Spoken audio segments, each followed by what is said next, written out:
now in the children's area here.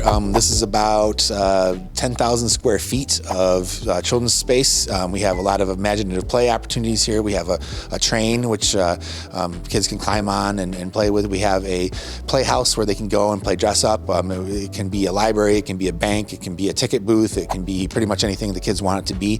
On our first day here, we had 15 kids in here playing on that, so that was really awesome to see. Really love that. We have a great youth staff down here. They're doing tons of programs. Like last week, when we were on break, we had a kids program every single day, and I know that's one thing that we are planning on doing, is having tons of kids programs here every day after school. So when kids get off of school, if they need something to do, they can come here, and Joyce and Laura and Autumn are going to do some great things. And we have a lot of new books, a lot of collections that we had in the past, but we added a lot of material, and we have lots of room to grow. So this is a space that is going to see a lot of growth over the next couple of years down here in the youth area.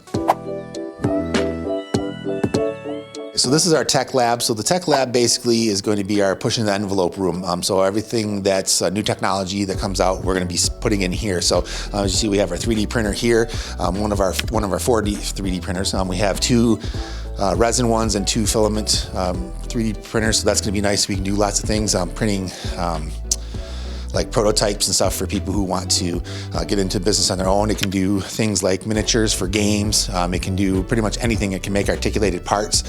So if you're working on, say for instance, you need to have a part that can actually move, these printers can do that. So there's that. We also have a laser cutter. So if you want to do wood cutting or etching onto metal, we have that available in here as well. So, and then eventually we'll have opportunities to do podcasting in here, video editing, audio editing, and use this actually as a recording studio. So the makerspace is obviously down here is what we consider a more traditional makerspace.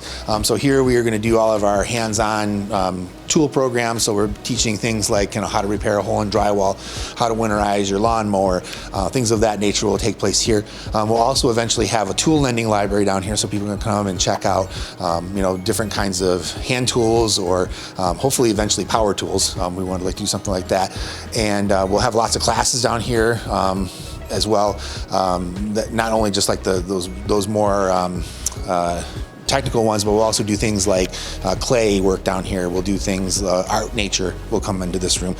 We can actually beam in programs from other libraries in here, so we can actually share programs with other people, which cuts our costs down, or we can actually share our programs with another library, partner with them, so that'll allow us to get more expensive programs that we can split the cost between the two of us. So we can get high quality programs for costs that are much more effective for us. Eventually that's our goal, is to have this be that kind of hub. So this is our conference room in here. We can have small meetings. So this is where we'll have our library board meetings will be in here, but then community members can also check this room out if they have a small 12-person meeting or something that they have to do. It has internet capabilities. We'll have the ability to plug in your materials right here on the table. It'll have Ethernet, you can do that. And then also will be able to be used for remote learning as well. We will have the ability in here to do kind of pretty much anything that we could do in the other meeting rooms upstairs, but just on a larger scale. And here we're also going to have some artwork by Glenn Michaels, who is the same artist who did our big mural upstairs. So that will be on the wall here, backlit, so that'll be nice to have. So, and in this room we have the island ceiling, which allows you to see the geothermal system that's running in this building. If you look up on either side of the island ceiling, you can actually see the geothermal pipes that go through the building. And in this room there will be a plaque which kind of describes the whole geothermal system and how it works. So if people want to learn more about our geothermal system while they're in the building, it'll be there. We'll also have that on our website too, so if people want to learn more about the geothermal system, which will save us a very large amount of money each year. So the library really should be a community center. It should be a hub for the community coming in, people coming in, making this a destination rather than an errand or a stop-by point.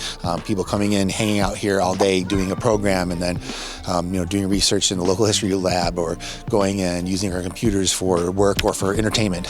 Really just making it that third space that's not home, it's not work, it's a place you can go and just be, and it doesn't cost you any money. And the library is the last place you can do that in. So we're glad to be able to offer that to the community and have a top-notch facility here now. So very excited about that.